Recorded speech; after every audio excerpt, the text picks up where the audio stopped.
Hi friends, welcome to K creation. Last ವಿಡಿಯೋದಲ್ಲಿ sugar beads stitch ಮಾಡೋದು ನೋಡಿದ್ವಿ. ಇವಾಗ ಕಟ್ ವರ್ಕ್ ಮಾಡೋದು ನೋಡೋಣ.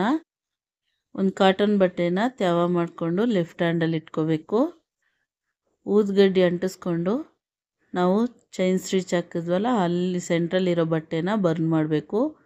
ಚೈನ್ ಸ್ಟಿಚ್ಚು ಎಫೆಕ್ಟ್ ಆಗಬಾರ್ದು, ಆ ಥರ ಕ್ಲೀನಾಗಿ ಮಾಡ್ಕೋಬೇಕು. ಎರ್ಜಲೆಲ್ಲ ಊದ್ಗಡ್ಡಿನ ಕರೆಕ್ಟಾಗಿ ತೊಗೊಂಡೋಗಿ ಬರ್ನ್ ಮಾಡಬೇಕು. ಇದೇ ಕಟ್ ವರ್ಕು. ಬೇರೆ ಕಡೆ ಬೆಂಕಿ ಸ್ಪ್ರೆಡ್ ಆಗಂಗಿದ್ರೆ ಬಟ್ಟೆ ತೇವ ಮಾಡಿರೋದ್ರಲ್ಲಿ ಇಟ್ಟು ತಣ್ಣಗೆ ಮಾಡ್ಕೊಳ್ಳಿ. ಅದರಿಂದನೇ ಆ ಬಟ್ಟೆ ತೇವ ಮಾಡ್ಕೊಂಡು ಇಟ್ಕೊಂಡಿರೋದು. ದಯವಿಟ್ಟು ಮಕ್ಕಳು ಮುಂದೆ ಮಾಡಬೇಡಿ, ಯಾಕಂದರೆ ನಾವು ಮಾಡೋದು ನೋಡಿ ಮಕ್ಕಳು ಮಾಡ್ತಾರೆ. ಹಂಗಾಗಿ